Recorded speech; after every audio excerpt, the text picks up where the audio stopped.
Hello दोस्तों, आप कैसे हैं। मैं उम्मीद करता हूं कि आप लोग अच्छे होंगे। तो दोस्तों, आज हम लोग मध्यकालीन भारतीय इतिहास में दिल्ली सल्तनत टॉपिक से संबंधित तुगलक वंश और लोधी वंश से संबंधित कुछ महत्वपूर्ण प्रश्न को करने वाले हैं जो आपके एग्जाम के पॉइंट ऑफ व्यू से काफ़ी इंपॉर्टेंट है। तो दोस्तों, चलिए क्लास को स्टार्ट करते हैं और इसका पहला क्वेश्चन को देखने का प्रयास करेंगे। और यदि आपको इसका आंसर पता है तो अपने साथ एक नोट पैड और पेन लेकर बैठ जाएं और अपने आंसर को आप उसमें लिखते जाएं। और आप अंत में यह चेक कर सकते हैं कि आपको इनमें से कितने सारे आंसर सही हुए हैं। अन्यथा दोस्तों, आप इसके आंसर हमारे साथ देते चलेंगे। तो चलिए इसका पहला क्वेश्चन देखते हैं। तो आइए दोस्तों, पहला क्वेश्चन को देख सकते हैं कि अलाउद्दीन खिलजी के निम्न सेना अध्यक्षों में से कौन सा तुगलक वंश का प्रथम सुल्तान था। ठीक है, ऑप्शन है गाजी मलिक, मलिक कफूर, जफर खां या फिर उबेग खां। तो आप इसका आंसर देने का प्रयास करेंगे। तो देखिए दोस्तों, यहाँ जो बातें हो रही है, अलाउद्दीन खिलजी के निम्न सेना अध्यक्षों में से कौन सा तुगलक वंश का प्रथम सुल्तान बना। तो देख सकते हैं, ठीक है, ऑप्शन है कि गाजी मलिक। गाजी मलिक जो था अलाउद्दीन खिलजी के जो निम्न सेना अध्यक्षों में से तुगलक वंश का प्रथम सुल्तान बना था। ठीक है, इसे आपको ध्यान में रखना है। तो चलिए और इस डिस्कशन के माध्यम से देखते हैं। तो आइए दोस्तों, देख सकते हैं कि अलाउद्दीन के सेनापतियों में गयासुद्दीन तुगलक या गाजी मलिक तुगलक वंश का प्रथम शासक था और उसने तुगलक वंश की स्थापना की थी। ठीक है, इसे ध्यान रखेंगे।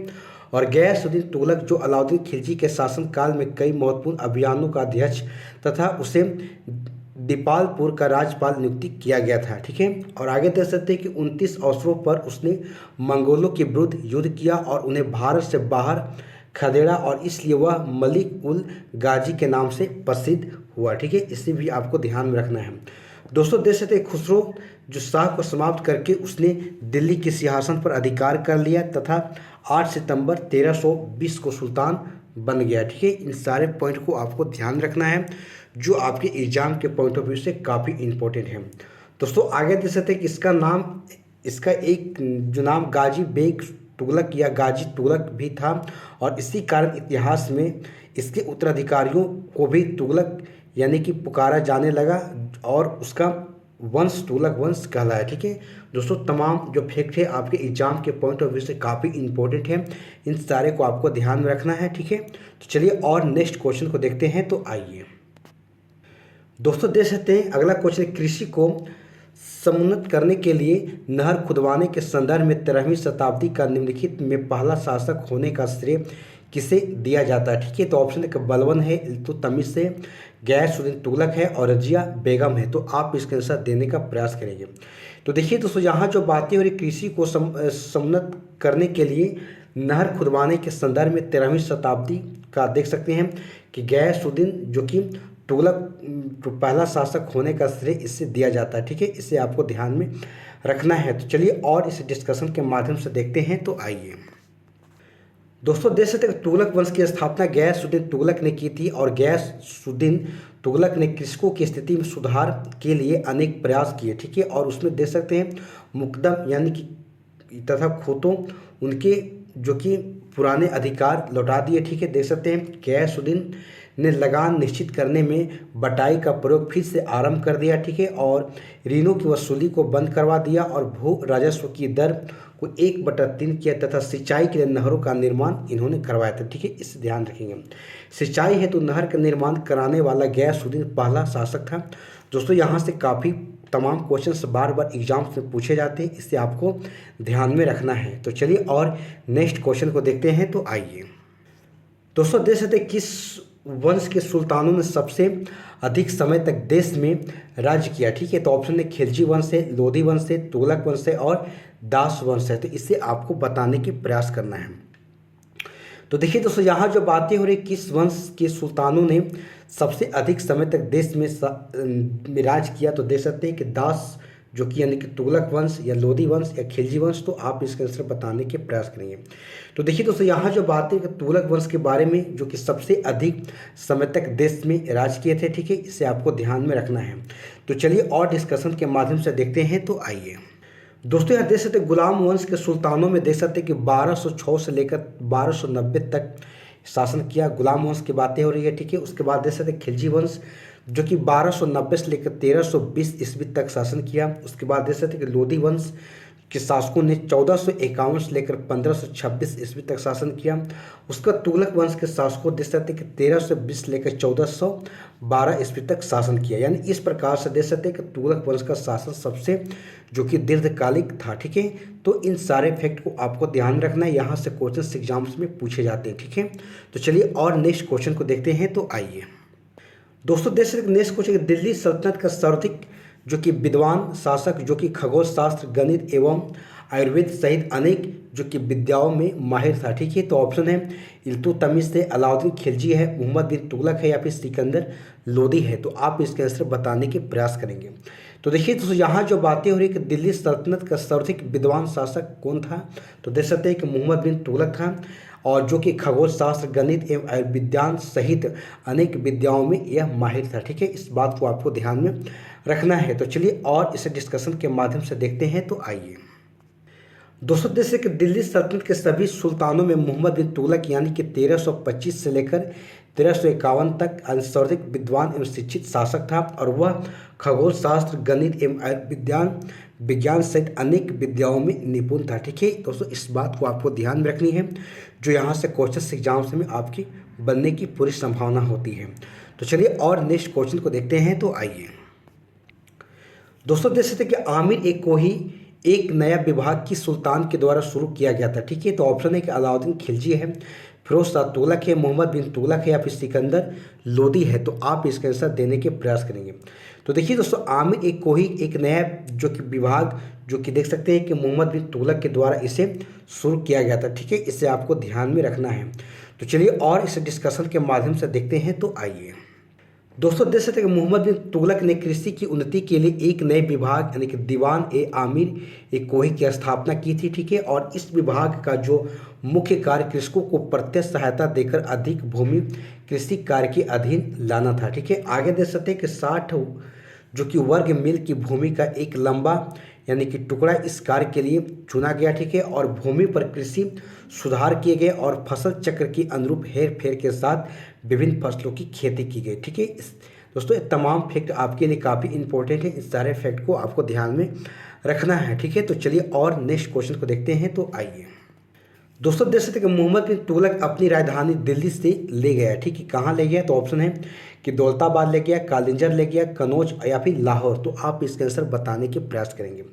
तो देखिए दोस्तों, यहाँ जो बातें मोहम्मद बिन तुगलक के बारे में बताया जा रहा है, जो अपनी राजधानी दिल्ली से कहाँ ले गया था, तो दौलताबाद ले गया था। ठीक है, इससे आपको ध्यान में रखना है। तो चलिए और डिस्कशन के माध्यम से देखते हैं। तो आइए दोस्तों, देख सकते हैं कि मोहम्मद जो कि तुगलक ने के प्रयोगों में एक सबसे महत्वपूर्ण था कि राजधानी दिल्ली से दौलताबाद यानी कि देवगिरी ले गए जाना। ठीक है, आगे देख सकते हैं कि मोहम्मद जो कि तुगलक के द्वारा राजधानी परिवर्तन के विभिन्न कारण बताए गए। ठीक है, और बर्नी के अनुसार साम्राज्य के केंद्र में होने के कारण से देवगिरी को राजधानी बनाया गया। ठीक है, तमाम बातें आपको ध्यान में रखनी है। ठीक है, तो चलिए और नेक्स्ट क्वेश्चन को देखते हैं। तो आइए दोस्तों, देख सकते हैं कि भारत में सर्वप्रथम सांकेतिक मुद्रा का प्रचलन किया था। ठीक है, किसने, तो ऑप्शन है अकबर ने, अलाउद्दीन खिलजी ने, बहलोल लोदी ने और मोहम्मद बिन तुगलक ने। तो आप इसका आंसर बताने के प्रयास करेंगे।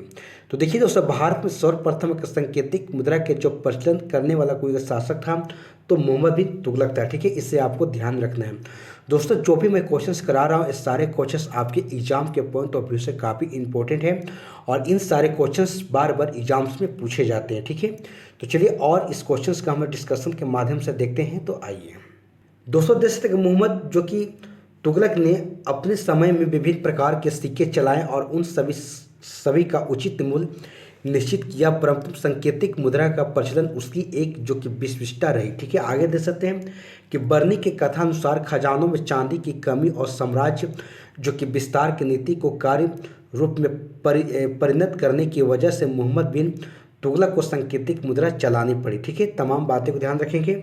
आगे देख सकते कि ईरान में जो कि कैरबाद खां के समय में सांकेतिक मुद्रा चलाई गई थी, यद्यपि वहाँ यह प्रयोग असफल था। ठीक है, परंतु चीन में जो कि कुबलाई खां के समय में सांकेतिक मुद्रा का प्रयोग सफलतापूर्वक किया गया। ठीक है, तमाम बातें को आपको ध्यान रखना है, और इसमें देख सकते हैं बातें बताई गई है। ठीक है, कि देख सकते हैं कि संभवतः नवीन जो कि अन्वेषणों का प्रयोग करने वाले मोहम्मद तुगलक ने उन देशों से प्रेरणा प्राप्त की, ठीक है। और आधुनिक इतिहासकारों का यह भी कहना है कि उसके समय में संपूर्ण विश्व में चांदी की कमी हो गई थी, ठीक है। और भारत में तो बहुत ही कमी थी और इस कारण उसने सांकेतिक मुद्रा चलाई, ठीक है। तो तमाम बातें को आपको ध्यान रखनी है जो कि मोहम्मद बिन तुगलक के बारे में बताया जा रहा है, ठीक है। तो चलिए और नेक्स्ट क्वेश्चन को देखते हैं। तो आइए दोस्तों, देश के निम्नलिखित में से कौन पहला सुल्तान था जिसने भारत में सांकेतिक मुद्रा का प्रचलन किया, ठीक है। तो ऑप्शन है कि इल्तुतमिश है, बलबन है, मोहम्मद बिन तुगलक है या फिर बहलोल लोदी है। तो आप इसका आंसर देने के प्रयास करेंगे। तो देखिए दोस्तों, जस्ट अभी हम लोगों ने देखा, ठीक है, कि मोहम्मद बिन तुगलक ही था जो कि पहला सुल्तान जिसने कि भारत में सांकेतिक मुद्रा का प्रचलन किया, ठीक है। तो इस बात को आपको ध्यान में रखना है। तो चलिए और इस डिस्कशन के माध्यम से देखते हैं। तो आइए दोस्तों, देख सकते कि मोहम्मद जो कि तुगलक का शासनकाल क्रांतिकारी योजनाओं के लिए जाना जाता है, ठीक है। और जिसमें कि उसकी प्रमुख योजना मुद्रा व्यवस्था से संबंधित थी, ठीक है। आगे देख सकते कि सुल्तान ने तांबे तथा इससे मिश्रित कांसे के सिक्के जारी किए जिनका मूल्य तत्कालीन जारी चांदी के सिक्के के बराबर था, ठीक है, जिसकी कि सांकेतिक मुद्रा कहा गया, ठीक है। और ऐसा प्रयोग करने वाला मोहम्मद बिन तुगलक भारत का पहला सुल्तान था, ठीक है। आगे देख सकते यह योजना बाजार में अर्थव्यवस्था उत्पन्न होने के कारण असफल रही, ठीक है। तमाम बातें को आपको ध्यान रखनी है जो कि मोहम्मद बिन तुगलक के बारे में बताई जा रही, ठीक है। तो चलिए और नेक्स्ट क्वेश्चन को देखते हैं। तो आइए दोस्तों, देखते कि जब उसने राजस्व प्राप्त किया तो वह शरीयत के नियमों और आदेशों से पूर्णतः स्वतंत्र था, ठीक है। बर्नी ने यह कथन किस सुल्तान के लिए कहा, ठीक है। तो ऑप्शन है इल्तुतमिश के लिए, बलबन के लिए, अलाउद्दीन खिलजी के लिए या फिर मोहम्मद तुगलक के लिए। तो आप इसका आंसर देने के प्रयास करेंगे। तो देखिए दोस्तों, बर्नी के द्वारा यह जो कथन बताया गया था, यह सुल्तान के बारे में पूछा जा रहा, तो मोहम्मद जो कि तुगलक के बारे में ये बताया गया है कि जब उसने राजस्व यानी प्राप्त किया तो वह शरीयत के नियमों और आदेशों से पूर्णतः स्वतंत्र था, ठीक है। तो इस बात को आपको ध्यान में रखनी है, ठीक है। तो चलिए और इस डिस्कशन के माध्यम से देखते हैं। तो आइए दोस्तों, देख सकते हैं कि जियाउद्दीन बर्नी ने उक्त कथन मोहम्मद बिन तुगलक के लिए कहा, ठीक है। उसने अपनी पुस्तक तारिक ए फिरोज शाही में इसका वर्णन किया। दोस्तों, ये पुस्तक आपको ध्यान रखनी है, यहाँ से पुस्तक के जो लेखक हैं उसके नाम पूछ लिए जाते हैं, ठीक है। तो यह तारिक ए फिरोज शाही जो कि बर्नी के द्वारा इसे लिखी गई थी, इसे आपको ध्यान में रखना है। तो चलिए और नेक्स्ट क्वेश्चन को देखते हैं। तो आइए दोस्तों, देख सकते हैं यहाँ जो बातें और एक कथन है और एक कारण है। तो देख सकते हैं कि कथन में बताया जा रहा है कि मोहम्मद बिन तुगलक ने एक नया स्वर्ण सिक्का जारी किया, ठीक है, जो कि इब्न बतूता द्वारा दिनार कहलाया गया, ठीक है। आगे कारण बताया गया कि मोहम्मद बिन तुगलक जो कि पश्चिम एशियाई तथा उत्तरी अफ्रीकी देशों के साथ व्यापार में अभिवृद्धि के लिए, ठीक है, वृद्धि के स्वर्ण सिक्कों की टोकन मुद्रा जारी करना चाहता था, ठीक है। तो इस बात को आपको बताना है कि क्या इसमें सही है, ठीक है। तो दोस्तों, यहाँ अगर आप देख सकते हैं, ठीक है, कि जो बातें बताई जा रही है, ठीक है, कथन में कि मोहम्मद बिन तुगलक ने एक नया जो कि स्वर्ण सिक्का जारी किया, ठीक है, जो कि इब्न बतूता द्वारा दिनार कहलाया। बिल्कुल ये बातें सही बताई गई हैं। जबकि कारण की बात करें तो मोहम्मद बिन तुगलक जो कि पश्चिम एशियाई तथा उत्तरी अफ्रीकी देशों के साथ व्यापार में अभिवृद्धि के लिए स्वर्ण सिक्के यानी कि टोकन मुद्रा जारी करना चाहता था। ये बिल्कुल बातें गलत हैं।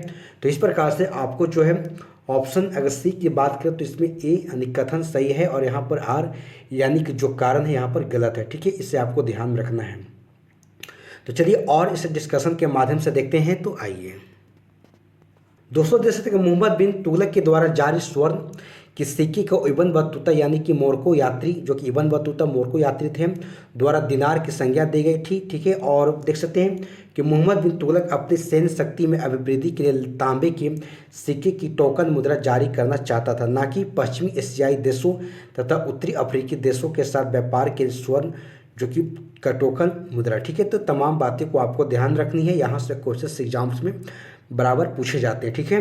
तो चलिए और नेक्स्ट क्वेश्चन को देखते हैं। तो आइए दोस्तों, देख सकते यहाँ जो बातें बताई कि निम्न कथनों पर विचार कीजिए, ठीक है। एक में कथन जो बताया गया है और दूसरे में कारण बताया गया है, ठीक है।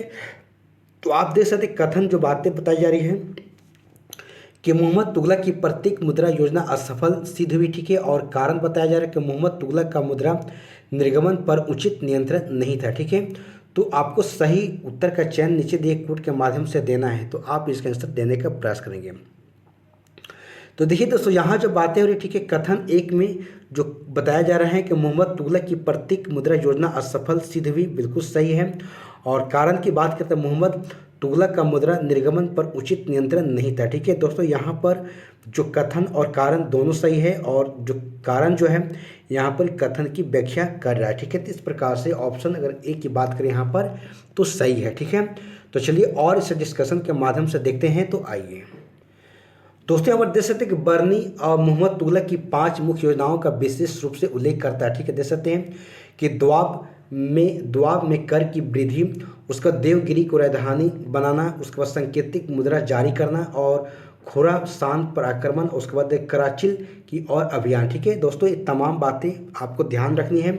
और आगे देख सकते सांकेतिक मुद्रा या प्रतीक मुद्रा योजना की असफलता के मुख्य कारण सिक्का ढालने पर राज्य का नियंत्रण ना होना। ठीक है, तो तमाम बातें को आपको ध्यान रखनी है। और आगे और बताया गया है कि प्रत्येक मुद्रा का मूल्य चांदी के मुद्रा के मूल्य के बराबर रखा गया। ठीक है, जिसके कारण अनेक जाली टकसाल बन गए। ठीक है, और लगान जाली सिक्कों से दिया जाने लगा। ठीक है, तमाम बातें को आपको ध्यान में रखनी है जो आपके एग्जाम के पॉइंट ऑफ व्यू से काफ़ी इंपॉर्टेंट है।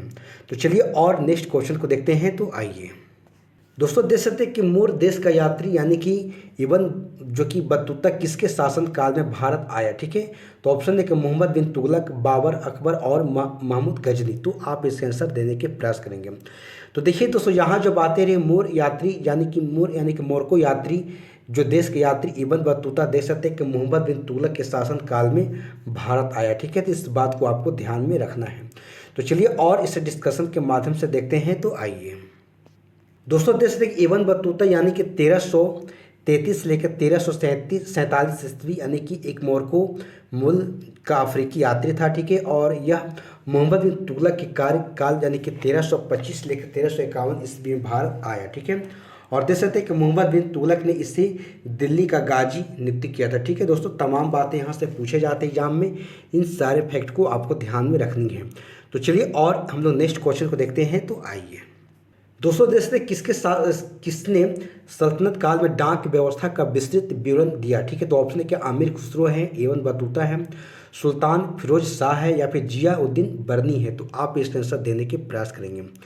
तो देखिए दोस्तों, यहाँ जो बातें हो रही, ठीक है, इब्न बतूता के बारे में बताई जा रही है कि इसने ही यानी कि सल्तनत काल में डाक व्यवस्था के विस्तृत विवरण दिया था। ठीक है, तो इस बात को आपको ध्यान में रखना है। तो चलिए और इसे डिस्कशन के माध्यम से देखते हैं। तो आइए तो देश के सल्तनत काल में डाक व्यवस्था का विस्तृत विवरण हमें इब्न बतूता के यात्रा वृत्तांत द्वारा प्राप्त होता है। ठीक है, और यह देख सकते हैं कि मोरक्को के तांजीर प्रदेश का निवासी था। ठीक है, और मोहम्मद जो तुगलक के शासन काल में भारत आया था। ठीक है, आगे जैसे किताब उल रेहला इसकी जो कि प्रसिद्ध पुस्तक, दोस्तों यहाँ पर पुस्तक के नाम एग्जाम से पूछ ली जाते हैं, इसलिए आपको ध्यान रखना है कि किताब उल रेहला यानी रेहला के बाद जो पुस्तक लिखी गई है इब्न बतूता के द्वारा लिखी गई है।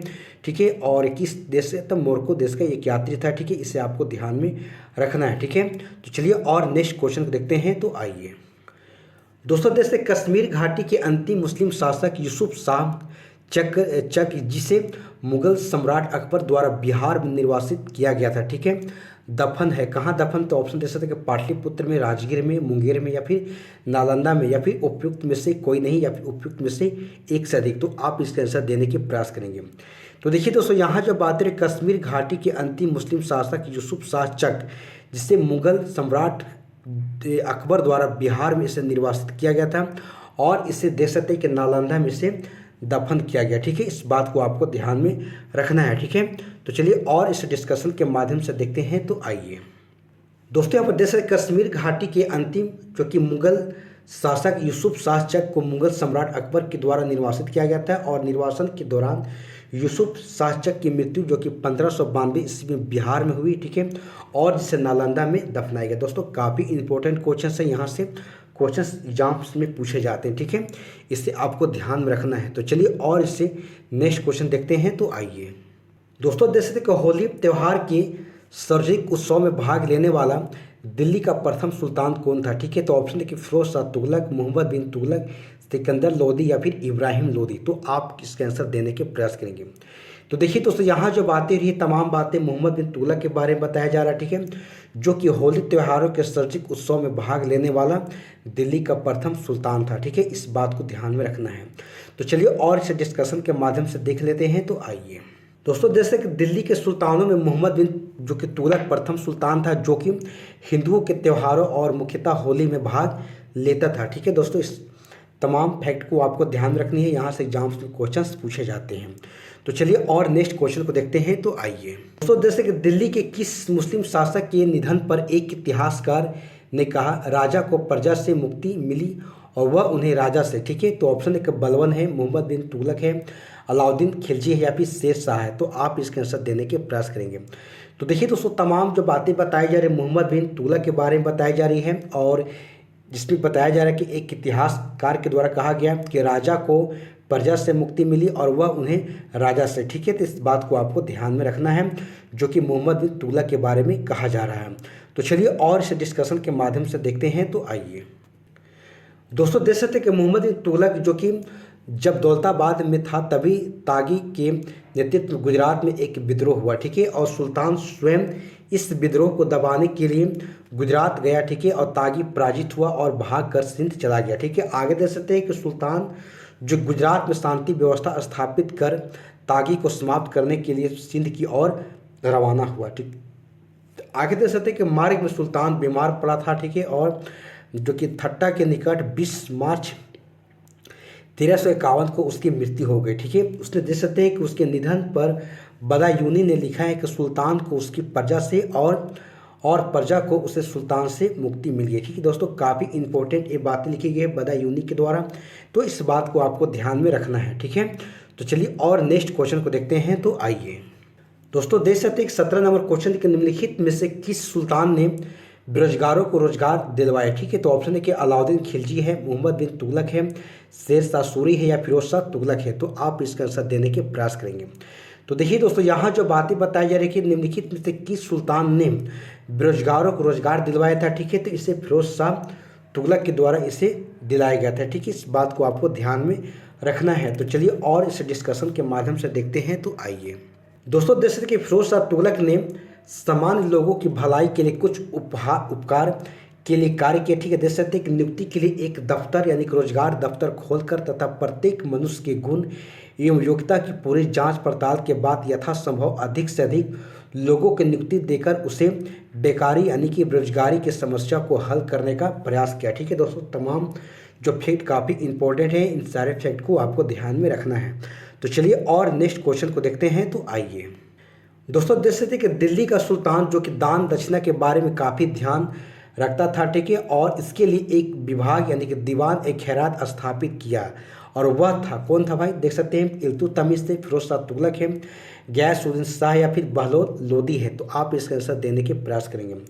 तो देखिए दोस्तों, यहाँ जो बातें बताई जा रही फिरोज शाह तुगलक के बारे में बताई जा रही, ठीक है, जो कि दिल्ली का सुल्तान जो कि दान दक्षिणा के बारे में काफ़ी ध्यान रखता था, ठीक है, और इसके लिए एक विभाग यानी कि दीवान ए खैरात स्थापित किया था, ठीक है दोस्तों। काफ़ी यहाँ से क्वेश्चंस पूछे जाते हैं, ठीक है, इससे आपको ध्यान में रखना है। तो चलिए और इस डिस्कशन के माध्यम से देखते हैं। तो आइए दोस्तों, देखते कि फिरोज शाह तुगलक जो कि संतों एवं धार्मिक व्यक्तियों को जागीर एवं संपत्ति दान करता था, ठीक है, और उसने एक विभाग यानी कि दीवान ए खैरात स्थापित किया था, ठीक है, जो गरीब मुसलमानों, अनाथ स्त्रियों एवं विधवाओं को आर्थिक सहायता देता था और निर्धन मुसलमान लड़कियों के विवाह की व्यवस्था करता था, ठीक है। तो दोस्तों, ये फिरोज शाह तुगलक के बारे में तमाम बातें बताई जा रही है, इसे आपको ध्यान में रखना है। तो चलिए और नेक्स्ट क्वेश्चन देखते हैं। तो आइए दोस्तों, देख सकते हैं कि निम्नलिखित में से किस सुल्तान के दरबार में सबसे अधिक गुलाम थे, ठीक है। तो ऑप्शन एक बलबन है, अलाउद्दीन खिलजी है, मोहम्मद बिन तुगलक है या फिर फिरोज शाह तुगलक है। तो आप इसका आंसर देने के प्रयास करेंगे। तो देखिए दोस्तों, यहाँ जो बातें बताई जा रही है फिरोज शाह तुगलक के बारे में कहा जा रहा है, ठीक है, कि इस सुल्तान के दरबार में सबसे अधिक गुलाम थे, ठीक है। तो इसे आपको ध्यान में रखना है। तो चलिए और हम लोग डिस्कशन के माध्यम से देखते हैं। तो आइए दोस्तों, जैसे कि फिरोज शाह तुगलक को दासों का बहुत शौक था, ठीक है, और उसके दासों की संख्या संभवतः 1,80,000 तक पहुंच गई थी, ठीक है, और उसकी देखभाल के लिए पृथक विभाग यानी कि दीवान ए बदगान का गठन किया था। दोस्तों काफ़ी यहाँ से पूछे जाते हैं कि दीवान ए बदगान जो कि विभाग था इसका किसने करवाया था, तो फिरोज शाह तुगलक के द्वारा इसे गठन किया गया था। ठीक है, और देख सकते हैं कि उन दासों की शिक्षा का पूर्ण ध्यान रखा जाता था। ठीक है, प्रत्येक दास को 10 से 100 जो कि टके के बीच में वेतन मिलता था तथा कभी कभी जागीरें भी मिलती थी। ठीक है, फिरोज शाह का यह शौक राज के लिए हानिकारक सिद्ध हुआ। ठीक है दोस्तों, तमाम बातें जो कि फिरोज शाह तुगलक के बारे में बताई जा रही है, ठीक है, तो इसे आपको ध्यान में रखना है। तो चलिए और हम लोग नेक्स्ट क्वेश्चन को देखते हैं। तो आइए दोस्तों, देख सकते हैं कि मध्यकालीन भारतीय राजाओं के संदर्भ में निम्नलिखित में से कौन सा कथन सही है। ठीक है, तो ऑप्शन देख सकते हैं कि एक है कि अलाउद्दीन खिलजी ने पहले एक अलग आरिज विभाग स्थापित किया। ठीक है, और बी में है कि बलबन के ने अपनी सेना के घोड़ों को दागने की पद्धति शुरू की थी, और सी में है कि मोहम्मद बिन तुगलक के बाद दिल्ली की गद्दी पर उसके चाचा बैठे। ठीक है, और डी में है कि फिरोज शाह तुगलक ने गुलामों का एक अलग विभाग स्थापित किया। तो आप इसका आंसर देने के प्रयास करेंगे। तो देखिए दोस्तों, जस्ट अभी हम लोगों ने देखा कि फिरोज शाह तुगलक ने गुलामों का एक अलग विभाग स्थापित किया, तो इस बात को आपको ध्यान में रखनी है जो बिल्कुल सही है। ठीक है, तो चलिए और हम डिस्कशन के माध्यम से और भी देख लेते हैं। तो आइए दोस्तों, देख सकते कि मंगोलों से मुकाबला करने के लिए बलबन ने एक सैन्य विभाग दीवान ए अर्ज की स्थापना की थी, और बलबन ने अपनी सेना मंत्री दीवान ए अर्ज यानी कि इमाद उल मुल्क को बनाया था। ठीक है, जो कि अत्यंत ईमानदार और परिश्रमी व्यक्ति था। ठीक है, बलबन ने उसे वजीर की आर्थिक नियंत्रण से मुक्त रखा ताकि उसे धन की कमी ना हो। ठीक है, बलबन की सेना की अच्छी व्यवस्था बहुत अधिक श्रेय इमाद उल मुल्क को है। ठीक है दोस्तों, यहाँ से आप ध्यान रखेंगे कि दीवान ए अर्ज जो सैन्य विभाग की स्थापना किसने की थी, तो इसे बलबन के द्वारा किया गया था। यहाँ से क्वेश्चन एग्जाम्स में पूछे जाते हैं। तो चलिए और इस पर बातें बताई गई उसी पर हम लोग देख लेते हैं। ठीक है, तो देख सकते हैं बातें बताई जा रही है कि घोड़े को दागने की प्रथा बलबन ने नहीं बल्कि अलाउद्दीन ने शुरू किया था। ठीक है, इस बात को ध्यान रखेंगे। ठीक है, घोड़े को दागने की प्रथा किसने किया था, तो अलाउद्दीन के द्वारा इसे शुरू की गई थी। ठीक है, और आगे देख सकते हैं कि लिखा गया है कि मोहम्मद जो कि तुगलक के बाद उसका चचेरा भाई फिरोज शाह जो कि 1351 से लेकर 1388 तक जो गद्दी पर बैठा था, इस बात को ध्यान रखेंगे। और आगे देख सकते हैं कि फिरोज शाह तुगलक ने गुलामों के लिए एक नए जो कि अलग विभाग दीवान ए बदगान की स्थापना की, जो कि फिरोज दासों का बहुत जो कि शौकीन था। दोस्तों तमाम यहाँ से क्वेश्चन एग्जाम्स में पूछे जाते हैं, इस सारे फैक्ट को आपको ध्यान में रखना है। तो चलिए और हम लोग नेक्स्ट क्वेश्चन को देखते हैं। तो आइए दोस्तों, देख सकते सर्वप्रथम लोक निर्माण विभाग की स्थापना की थी। ठीक है, तो ऑप्शन है इल्तुतमिश ने, बलबन ने, अलाउद्दीन खिलजी ने या फिरोज शाह तुगलक ने। तो आप इसका आंसर देने के प्रयास करेंगे। तो देखिए दोस्तों, सर्वप्रथम अगर लोक निर्माण विभाग की स्थापना की बात की जाए तो इसे फिरोज शाह तुगलक के द्वारा इसे की गई थी। ठीक है, इस बात को आपको ध्यान में रखना है।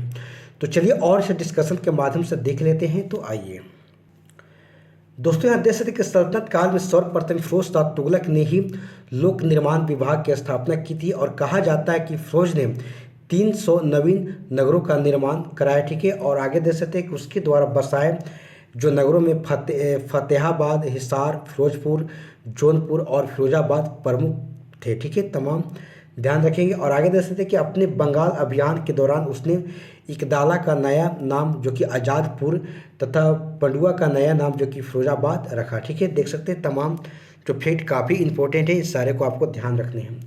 आगे देख सकते हैं कि उसके राज्य का मुख्य वास्तुकार जो कि मलिक गाजी सहना था। ठीक है, प्रत्येक भवन की योजना को उसके व्यय अनुमान के साथ दीवान ए बिजारत के जो कि सम्मुख रखा जाता था, तभी उस पर ध्यान स्वीकार किया जा सकता था। ठीक है, तमाम बातें को आपको ध्यान रखनी है जो आपकी एग्जाम के पॉइंट ऑफ व्यू से काफ़ी इंपॉर्टेंट है। तो चलिए और नेक्स्ट क्वेश्चन देखते हैं। तो आइए दोस्तों, देख सकते हैं कि दिल्ली का जो सुल्तान भारत में नहरों के सबसे बड़े जाल निर्माण करने के लिए प्रसिद्ध है वह कौन था। देख सकते हैं कि इल्तुतमिश से, गियासुद्दीन जो कि तुगलक है, या फिर फिरोज शाह तुगलक है, या फिर सिकंदर लोदी है। तो आप इसका आंसर बताने के प्रयास करेंगे। तो देखिए दोस्तों, यहाँ जो बातें बताई जा रही है फिरोज शाह तुगलक के बारे में बताई जा रही है। ठीक है, जो कि दिल्ली का सुल्तान था, जो कि भारत में नहरों के सबसे बड़े जाल का निर्माण करने के लिए प्रसिद्ध था। ठीक है, तो इस बात को आपको ध्यान में रखना है। तो चलिए और इस डिस्कशन के माध्यम से देखते हैं। तो आइए दोस्तों, देखते कि फिरोज शाह तुगलक का शासनकाल भारत में नहरों के सबसे बड़े जाल का निर्माण करने के कारण प्रसिद्ध रहा। ठीक है, और सिंचाई की सुविधा के लिए उसने 5 बड़ी नहरों का निर्माण कराया। ठीक है, अब फिरोज जो कि तुगलक उलेमा वर्ग की संस्कृति के पश्चात हक ए सर्ब नामक सिंचाई कर लगाने वाला दिल्ली का प्रथम सुल्तान था। दोस्तों काफ़ी इंपॉर्टेंट है, यहाँ से हक ए सर्ब जो कि नामक सिंचाई कर लगाने वाला दिल्ली का प्रथम सुल्तान कौन था, तो फिरोज शाह तुगलक। ठीक है, आगे देख सकते हैं कि उन किसानों को जो सिंचाई के लिए शाही नहरों का पानी प्रयोग में लाते थे, अपनी पैदावार के 1/10 भाग जो कि सरकार को देना पड़ता था। ठीक है, तो इस बात को आपको ध्यान रखनी है, जो आपके एग्जाम के पॉइंट ऑफ व्यू से काफ़ी इंपॉर्टेंट है। तो चलिए और नेक्स्ट क्वेश्चन को देखते हैं। तो आइए दोस्तों, जैसे कि दिल्ली के किस सुल्तान ने ब्राह्मणों पर भी जजिया जो कि लगाया था। ठीक है, तब बलबन ने, फिरोज शाह तुगलक ने, अलाउद्दीन खिलजी ने या फिर मोहम्मद बिन तुगलक ने। तो आप इसके आंसर देने के प्रयास करेंगे। तो देखिए दोस्तों, यहाँ जो बातें बताई कि दिल्ली के किस सुल्तान के बारे में, तो फिरोज शाह तुगलक ने जो कि ब्राह्मणों पर भी जजिया जो कि टैक्स था, कर था, जो कि लगाया था। ठीक है, तो इस बात को आपको ध्यान में रखना है। तो चलिए और हम लोग से डिस्कशन के माध्यम से देखते हैं। तो आइए दोस्तों, देख सकते हैं कि फिरोज जो कि तुगलक के द्वारा ब्राह्मणों पर भी जजिया लगाया गया था। ठीक है, और उल्लेखनीय है कि उस समय तक ब्राह्मण इस कर से मुक्त रखे गए थे। ठीक है, और फिरोज ने इस कदम के विरुद्ध दिल्ली के ब्राह्मणों ने भूख हड़ताल की थी। ठीक है, तथा अंत में दिल्ली के अन्य हिंदुओं ने ब्राह्मणों के हिस्सों का जजिया स्वयं देने का निर्णय लिया था। ठीक है, तमाम बातें को आपको ध्यान रखनी है, जो यहाँ से एग्जाम्स में क्वेश्चन पूछे जाते हैं। तो चलिए और हम लोग सब नेक्स्ट क्वेश्चन को देखते हैं। तो आइए दोस्तों, देख सकते कि निम्नलिखित में से किस सुल्तान ने फलों की गुणवत्ता सुधारने के लिए उपाय किए। ठीक है, तो ऑप्शन है कि मोहम्मद बिन तुगलक है, फिरोज तुगलक है, सिकंदर लोदी है या फिर शेर शाह सूरी है। तो आप इसका आंसर देने के प्रयास करेंगे। तो देखिए दोस्तों, यहाँ जब बातें हो रही कि फलों की गुणवत्ता सुधारने के लिए उपाय किए गए थे फिरोज शाह तुगलक के द्वारा। ठीक है, तो इस बात को आपको ध्यान में रखना है। तो चलिए और इस डिस्कशन के माध्यम से देखते हैं। तो आइए दोस्तों, जैसे कि फिरोज शाह तुगलक ने बागवानी में अपनी अभिरुचि के कारण दिल्ली के निकट 1200 नए फलों के बाग लगवाए तथा उसने अपने बागों में फलों की गुणवत्ता सुधारने के भी उपाय किए थे। ठीक है, तो इस बात को आपको ध्यान में रखना है। तो चलिए और हम नेक्स्ट क्वेश्चन को देखते हैं। तो आइए दोस्तों, जैसे कि टोपरा तथा मेरठ से 2 अशोक स्तंभ लेख दिल्ली कौन लाया था। ठीक है, तो ऑप्शन है कि अलाउद्दीन खिलजी लाया था या फिर फिरोज शाह तुगलक, मोहम्मद गौरी या फिर सिकंदर लोदी। तो आप इसका आंसर देने के प्रयास करेंगे। तो देखिए दोस्तों, यहाँ जो बातें हो रही कि टोपरा तथा मेरठ से 2 अशोक स्तंभ लेख जो दिल्ली लाया गया था फिरोज शाह तुगलक के द्वारा इसे लाया गया था। ठीक है, इससे आपको ध्यान में रखना है। तो चलिए और हम डिस्कशन के माध्यम से देखते हैं। तो आइए दोस्तों, जैसे कि फिरोज शाह तुगलक की विशेषता यह थी कि उसने अपनी पूर्ववर्ती राजाओं और कुलीन पुरुषों के भवनों की मरम्मत कराने एवं उन्हें पुनः निर्मित कराने पर ध्यान दिया। ठीक है, आगे जैसे उसने अपने निर्माण से सबसे अधिक महत्व उन भवनों को पुनः स्थापित करने में दिया और उसके द्वारा अशोक के 2 स्तंभों को मेरठ एवं टोपरा जो कि अब अम्बाला जिले में है इसे दिल्ली लाया गया। ठीक है, आगे जैसे कि टोपरा वाले स्तंभ को महल तथा फिरोजाबाद के मस्जिद के निकट पुनः स्थापित कराया गया। ठीक है, और मेरठ वाले स्तंभ को दिल्ली के वर्तमान बड़ा हिंदू राव अस्पताल के निकट एक टिल्ले यानी कसके शिकार या फिर आखेट स्थान के पास पुनः स्थापित किया गया। दोस्तों तमाम बातें को आपको ध्यान रखनी है जो कि फिरोज शाह तुगलक के बारे में बताई जा रही है। ठीक है, तो चलिए और हम नेक्स्ट क्वेश्चन को देखते हैं। तो आइए दोस्तों, जैसे कि दिल्ली के किस सुल्तान ने इस उद्देश्य से एक अनुवाद विभाग यानी कि एक अनुवाद विभाग की स्थापना की थी और उससे दोनों संप्रदाय के लोगों में एक दूसरे के विचारों की समझ बेहतर हो सके। ठीक है, तो ऑप्शन है अलाउद्दीन खिलजी है, फिरोज शाह तुगलक है, इल्तुतमिश या फिर सिकंदर लोदी है। तो आप इसका आंसर देने के प्रयास करेंगे।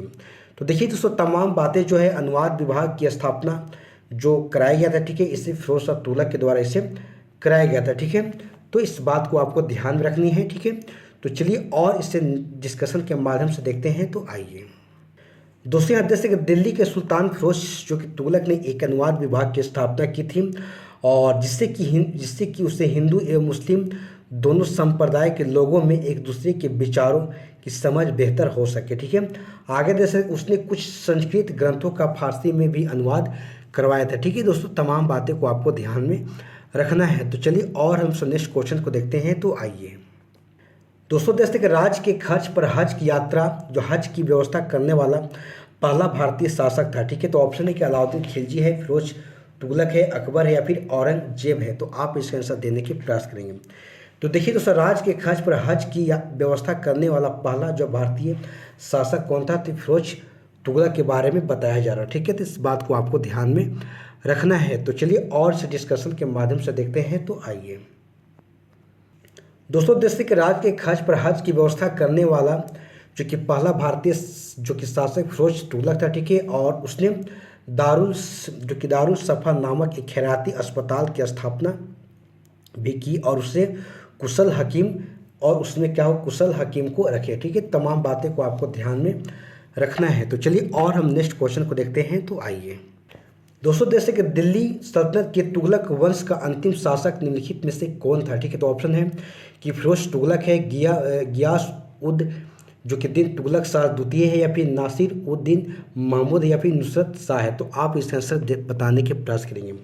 तो देखिए दोस्तों, यहाँ जो बात है कि दिल्ली सल्तनत के तुगलक जो राजवंश का अंतिम शासक देख सकते हैं कि नासिर उद्दीन महमूद था। ठीक है, तो इस बात को आपको ध्यान में रखना है। तो चलिए और हम डिस्कशन के माध्यम से देखते हैं। तो आइए दोस्तों, देश के नासिर उद्दीन महमूद जो कि 1394 से लेकर 1412 ईस्वी यानी कि तुगलक वंश के अंतिम शासक था। ठीक है, और इसके शासन काल में ख्वाजा जहाँ के जौनपुर के स्वतंत्र राज्य की स्थापना की थी। ठीक है, और पंजाब का सूबेदार जो खिंच का स्वतंत्र होकर दिल्ली को प्राप्त करने के लिए प्रयत्न करने लगा। ठीक है, आगे जैसे कि फौज के एक अन्य पुत्र नुसरत शाह ने नसरुद्दीन को चुनौती दी। ठीक है, और फलस्वरूप तुगलक वंश जो कि दो भागों में विभाजित हो गया। ठीक है, और दोनों शासकों ने एक ही साथ दिल्ली के छोटे से राज्य का शासन किया था। ठीक है, इस बात को आपको ध्यान में रखना है। दोस्तों, इसमें और कुछ बातें बताई जा रही है, उसको भी देख सकते हैं कि नसरुद्दीन जो कि दिल्ली में रहा और नुसरत जो कि शाह जो कि फिरोजाबाद में। ठीक है, आगे देख सकते नसरुद्दीन महमूद के शासनकाल में मध्य एशिया के महान मंगोल जो कि सेना नायक तैमूर ने भारत पर आक्रमण 1398 में किया था। ठीक है, आगे देखते और यह कथन इसी शासक के लिए प्रचलित था। ठीक है, तो शाहजहाँ की सल्तनत दिल्ली से पालम तक फैली हुई थी। ठीक है, तमाम बातें को आपको ध्यान रखनी है जो एग्जाम्स में यहाँ से क्वेश्चंस पूछे जाते हैं। तो चलिए और नेक्स्ट क्वेश्चन को देखते हैं। तो आइए दोस्तों, यहाँ देख सकते हैं कि तैमूर के आक्रमण के बाद भारत में किस वंश का राज स्थापित हुआ था, लोधी वंश, सैयद वंश, तुगलक वंश, या फिर खिलजी वंश। तो आप इसका आंसर देने के प्रयास करेंगे। तो देखिए दोस्तों, तैमूर के आक्रमण के बाद भारत में देख सकते हैं यहाँ जो राज्य की स्थापना हुआ, सैयद वंश की स्थापना हुई। ठीक है, तो इस बात को आपको ध्यान में रखनी है। तो चलिए और हम डिस्कशन के माध्यम से देखते हैं। तो आइए दोस्तों, देख सकते तैमूर के आक्रमण यानी कि 1398 में देख सकते कि दिल्ली सल्तनत एवं तुगलक वंश दोनों में ही नष्ट कर दिया गया। ठीक है, और 1412 ईस्वी में नसरुद्दीन महमूद की मृत्यु के साथ ही तुगलक वंश का अंत हो गया। ठीक है, आगे देख सकते हैं कि 1413 ईस्वी में सरदारों के दौलत खां को दिल्ली का सुल्तान चुना और परंतु उसे खिंच खां ने पराजित कर दिया। ठीक है, आगे देख सकते वह तैमूर द्वारा नियुक्त लाहौर का सूबेदार था। ठीक है, और तैमूर के आक्रमण के बाद 1414 ईस्वी में उसने दिल्ली पर अधिकार कर एक नए वंश जो कि सैयद वंश की नींव डाली। ठीक है दोस्तों, तमाम बातें जो कि यहाँ पर काफ़ी इंपॉर्टेंट है, इन सारे फैक्ट को आपको ध्यान में रखनी है जो आपके एग्जाम के पॉइंट ऑफ व्यू से काफ़ी इंपॉर्टेंट है। तो चलिए और हम लोग सब नेक्स्ट क्वेश्चन को देखते हैं। तो आइए दोस्तों, जैसे निम्नलिखित जो कि सल्तनत शासकों में से कौन अफगान मूल के थे। ठीक है, तो ऑप्शन खिलजी, तुगलक, सैयद या लोधी। तो आप इसके आंसर देने के प्रयास करेंगे। तो देखिए दोस्तों, यहाँ जो बातें हो रही है निम्नलिखित जो सल्तनत शासकों के बारे में पूछा जा रहा है कि कौन अफगान मूल के थे। ठीक है, तो यहाँ लोधी की बात करें हम तो लोधी की जो देख सकते कि सल्तनत शासकों में अफगान मूल के थे। ठीक है, तो इस बात को आपको ध्यान में रखना है। तो चलिए और इसे डिस्कशन के माध्यम से देखते हैं। तो आइए दोस्तों, जैसे कि दिल्ली सल्तनत में लोधी जो कि वंश के शासक अफगान मूल के थे। ठीक है, और लोधी वंश की स्थापना देख सकते हैं कि बहलोल लोधी ने 1451 ईस्वी में किया था। ठीक है, और इस वंश का शासनकाल जो कि 1451 से लेकर 1526 ईस्वी तक रहा। ठीक है, आगे देख सकते हैं कि अंतिम लोधी जो कि शासक के बाद इब्राहिम लोधी था, जिसने कि 1526 ईस्वी में पानीपत के युद्ध में पराजित करके बाबर ने मुगल वंश की स्थापना किया था। दोस्तों, तमाम फैक्ट यहाँ पर काफ़ी इंपॉर्टेंट है, यहाँ से बार बार एग्जाम्स में क्वेश्चंस पूछे जाते हैं, इसे आपको याद रखना है। ठीक है, तो चलिए और हम नेक्स्ट क्वेश्चन को देखते हैं। तो आइए, जैसे कि महाराणा जो कि सांगा ने इब्राहिम लोधी को किस युद्ध में परास्त किया था। ठीक है, तो महाराणा सांगा ने इब्राहिम लोदी को किस युद्ध में परास्त किया था? तो खतौली का युद्ध, या फिर सारंगपुर का युद्ध, या फिर सिवाना का युद्ध, या फिर खनुआ का युद्ध। तो आप इसके आंसर बताने की प्रयास करेंगे। तो देखिए दोस्तों, महाराणा जो कि सांगा की बातें हो रही, ठीक है, जो इब्राहिम लोदी को देख सकते हैं कि खतौनी का जो युद्ध हुआ था, खतौली का युद्ध इसी में से परास्त किया था, ठीक है।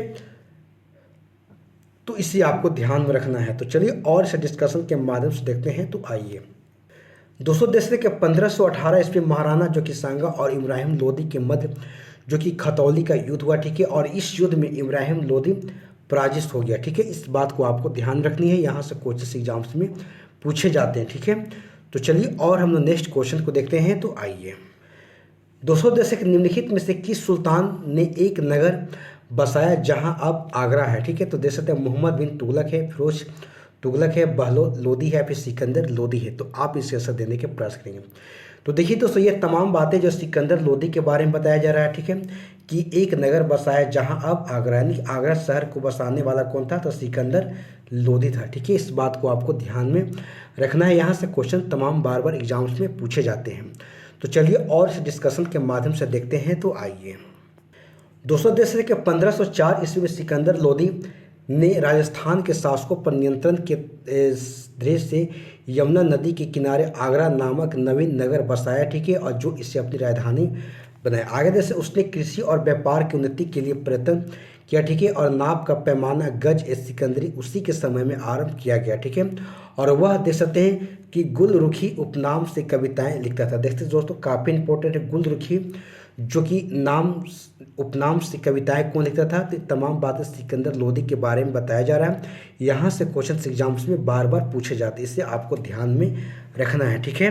तो चलिए और से नेक्स्ट क्वेश्चन देखते हैं। तो आइए दोस्तों, जैसे कि निम्नलिखित सुल्तानों में से कौन अन्य के ऊपर कर समाप्त करने के लिए जाना जाता है? ठीक है, तो ऑप्शन है कि अलाउद्दीन खिलजी है, गियासुद्दीन तुगलक है, फिरोज तुगलक है, या फिर सिकंदर लोदी है। तो आप इसके आंसर देने के प्रयास करेंगे। तो देखिए दोस्तों, यहाँ जो बातें बताई जाए सिकंदर लोदी के बारे में बताया जा रहा है, जो कि अन्य के ऊपर कर समाप्त करने के लिए जाना जाता है, ठीक है। तो इस बात को आपको ध्यान में रखना है। तो चलिए और डिस्कशन के माध्यम से देखते हैं। तो आइए दोस्तों, जैसे कि सिकंदर लोदी ने भूमि के मापन के लिए एक जो कि समान गज का प्रचलन किया था, जो कि गज ए सिकंदरी के नाम से प्रसिद्ध है हुआ, ठीक है। देख सकते हैं कि इस गज का प्रयोग जो कि कालांतर में शेरशाह तथा अकबर यानी कि प्रारंभ से देख सकते हैं 31 वर्ष तक, ठीक है, अपने शासन काल में किया, ठीक है। आगे देख सकते हैं सुल्तान जो कि सिकंदर लोदी ने अनाज से जकात यानी कि संपत्ति का समाप्त किया, ठीक है, और सभी इतिहासकार उसके शासन काल में सल्तनत की समृद्धि का वर्णन करते थे, ठीक है। तमाम बातें को आपको ध्यान रखनी है जो कि सिकंदर लोदी के बारे में बताई जा रही है, ठीक है। तो चलिए और नेक्स्ट क्वेश्चन को देखते हैं। तो आइए दोस्तों, जैसे कि निम्नलिखित वंशों में किस जो कि क्रम में दिल्ली पर शासन किया था, ठीक है, आपको कूट के प्रयोग से सही उत्तर बताना है। तो ऑप्शन एक है खिलजी है, लोदी है, सैयद है और गुलाम है। तो आपको कूट के प्रयोग से बताना है, ठीक है। तो दोस्तों, यहाँ पर देख सकते हैं कि सबसे पहले अगर बात करें हम तो इसमें गुलाम आया, उसके बाद देख सकते हैं कि खिलजी आया, उसके बाद देख सकते हैं, ठीक है, कि सैयद आया, उसके बाद लास्ट में लोदी आया, यानी कि गुल खिले तो सैयद और लोदी आए, ठीक है। एक ट्रिक है, इसे आपको ध्यान में रखना है। तो चलिए और डिस्कशन के माध्यम से देखते हैं। तो आइए दोस्तों, जैसे गुलाम वंश या फिर ममलूक शासकों का शासनकाल देख सकते हैं कि 1206 से लेकर 1290 तक रहा, ठीक है। उसके बाद खिलजी वंश का शासन देख सकते हैं कि 1290 से लेकर 1320 ईस्वी तक रहा। उसके बाद सैयद वंश का शासनकाल देख सकते हैं कि 1414 से लेकर 1451 ईस्वी तक, और लोदी वंश का शासनकाल देख सकते हैं कि 1451 से लेकर 1526 ईस्वी तक रहा। दोस्तों, काफ़ी इंपॉर्टेंट है, यहाँ से डेट के साथ आपके एग्जाम्स में क्वेश्चन पूछ लिए जाते हैं, ठीक है।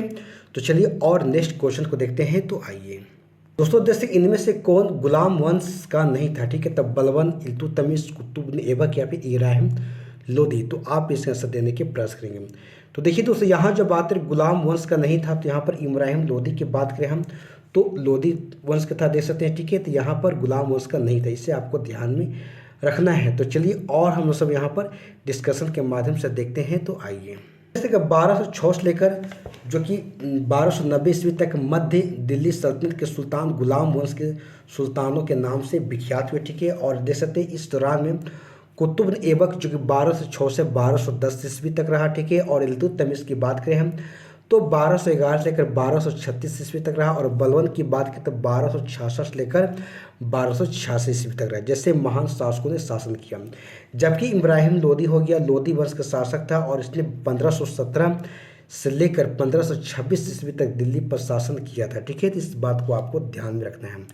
तो दोस्तों इस प्रकार से यहाँ पर 35 क्वेश्चंस यानी 35 क्वेश्चंस जो आपके एग्जाम के पॉइंट ऑफ व्यू से काफ़ी इंपॉर्टेंट है, इससे आप यहाँ पर समाप्त हो जाते हैं। ठीक है, तो दोस्तों चलिए क्लास को यहाँ पर समाप्त करते हैं। अगले दिन फिर एक नए टॉपिक के साथ हमारी आपके साथ मुलाकात होगी। तब तक के लिए आप इसे बार बार देखिए, रिविजन करें और ज़्यादा ज़्यादा आप प्रैक्टिस करने के प्रयास करें। ठीक है, तो चलिए धन्यवाद। जय हिंद, जय भारत।